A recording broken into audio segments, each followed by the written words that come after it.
Well, good morning. It's Pastor Darla. I've been asked to talk about my calling, what got me into ministry. Well, let me start by telling you this. I came from into ministry just like where you're sitting in the pews. I sat in the pews. I came up into the choir loft, sixth grade, began singing in the choir, and absolutely loved it. Myself, my sister, and a couple of neighbors were just a few of the kids that were part of the choir, along with the adult choir, in a little church in Center Point, Iowa. And I loved being a part of that. However, I really had no clue what I was even singing about, but I just loved to sing. And I just knew how that made me feel when I would put on my choir robe and walk in with the choir and sit up front behind the pastor, listen to his words, and then we'd sing. And I was just so moved. To this day, I'm almost 60.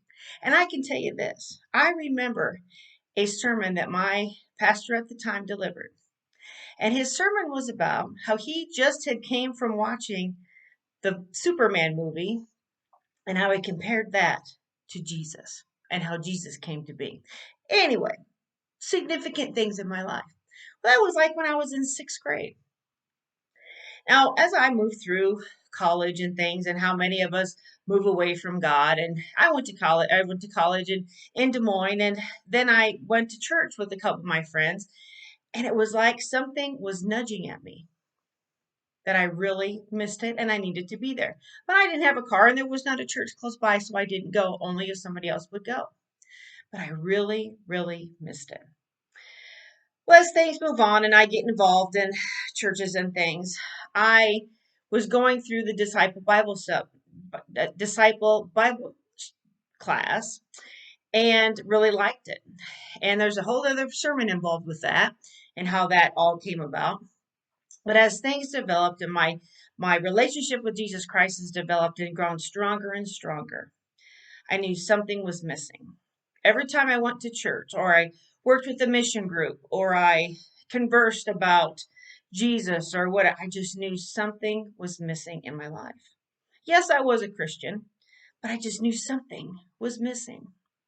Well, when I came to Illinois, I was involved in my home church is Catlin United Methodist Church.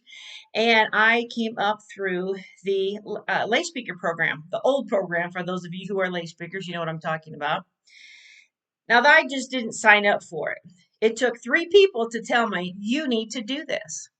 So finally, three strikes, and I had to take it. So I did, and I loved it.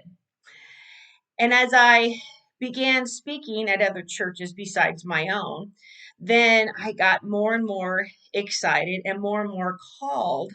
I thought maybe this was my thing. Could I quit my job, my secular job? Because I was making some good money. Can I quit my job? Your husband's retired. You're the rural breadwinner. No, I can't do that. I'll speak on the weekends, and that's how it'll be. And as time moved on, and more people kept putting those seeds into me of, you need to go into ministry. You missed your calling to be a pastor. You need to do this. I ignored it and just took it with a grain of salt. I thought, no, I just can't do that because I was letting the outside world and the secular things of my life control what was really going on. And making a long story short, that was my calling into ministry. I had all these seeds planted and they were spurting within me.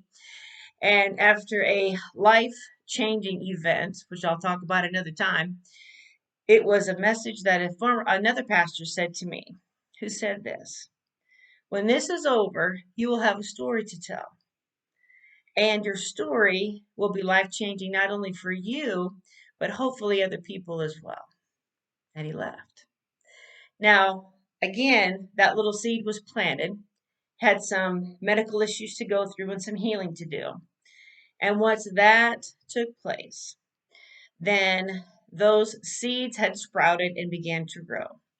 And as things work out in the secular world when you're moving into ministry, things happen in the secular world, as we say, all the stars lined up.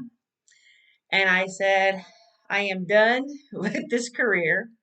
Love what I do. I love the kids. I love the people I work with, but this is not my career. I need to go into ministry. And I put all my faith in God and I quit my job. The church I was serving supported me through licensing school and got me my feet on the ground, so to speak. And I've been in ministry ever since. I love being a pastor. I can't wait to be a part of this community and how we're going to bring the Watsika, Milford, and the Woodland churches together as a charge and as we all become one into serving God. Even though each church has its own individual personalities, each church has its own ministries in life. We have one purpose, and that is to serve Jesus and be his hands and feet on earth until we're called home to be with him. So until I'm with you permanently in July, I look forward to still serving where I'm at. You keep serving and doing what you do best, and I can't wait to be a part of our life together as we walk along together to serve Jesus Christ. Have a great and glorious day.